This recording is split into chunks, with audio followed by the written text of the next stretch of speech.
मुल्क के शाम का बंदा आ गया हज़रत उमर को मिलने। उसने आते ही पूछा तुम्हारे बादशाह का महल कहाँ? उन्होंने कहा जी हमारे बादशाह का महल नहीं होता। हमारे यहाँ लोगों ने समझ लिया ना कि रोब शायद कपड़ों का होता है, रोब शायद गाड़ियों का होता है, बंगलों का होता है, बहुत बड़ी कोठी का रोब होता है। और नहीं भाई, रोब तो बंदे के किरदार का होता है, उसके अफकार का रोब होता है, रोब उसके ऊंचे ख्यालात का होता है। कहाँ है आपके बादशाह का महल? तो ने कहा महल शहल तो कोई नहीं, मस्जिद में होंगे अमीरुल मोमिनीन। बंदा कहता है मैं सोच में पड़ गया कि जिसके नाम से मेरा बादशाह कांपता है वो मस्जिद में होगा। गन मैन ही कोई नहीं, हटो बचो ही कोई नहीं, इधर उधर ही कोई नहीं, पहरेदार ही कोई नहीं। मस्जिद में जाके पूछा जनाब उमर, कहने लगे इधर ही थे। किधर हैं भाई हजरत? वो किधर हैं? इधर ही थे। कहने लगा, मैं हैरान हो गया ये बादशाह की बात हो रही है।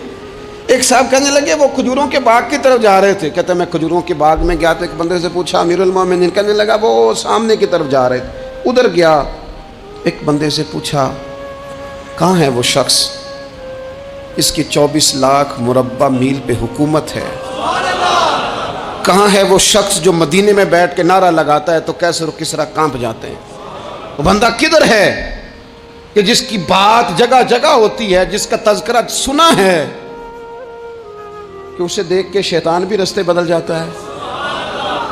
उन्होंने कहा वो देख रहे हो खजूर के दरख्त के नीचे कुएं के साथ मिट्टी का ढेला तकिए की जगह रख के वो जो तामत बांधे कुर्ता पहने सोया है वही तो फारूक आजम है। वो शख्स कहते हैं उमर सोए थे। शेर सोया भी हो तो उसका रोब होता है।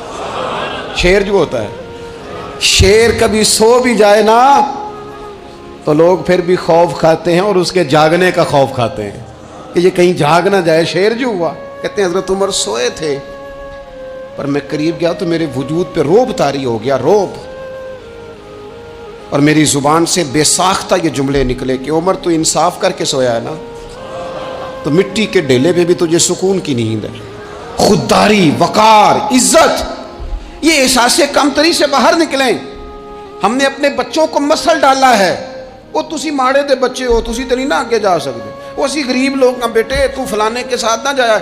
हमने अपने बच्चों की ख्वाहिशात तबाह कर दी, कमजोर करके रख दिया, इन्हें बार बार सिखाया हमने।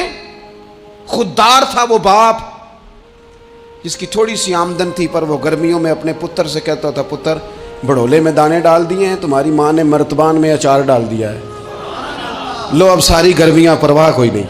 वो खुददार लोग थे। लेकिन आज ये दीन गालिब होने के लिए आया है, मुसलमान ने गालिब होना है। ये थोड़ा अपनी जात से उठकर जब सोचेगा ना, बड़ी बात करेगा, बड़ी बड़ी सोच पैदा करेगा, बड़ा इसका मिजाज होगा, खुला इसका दिल होगा, तो फिर ना ये जरा सर उठा के जिएगा।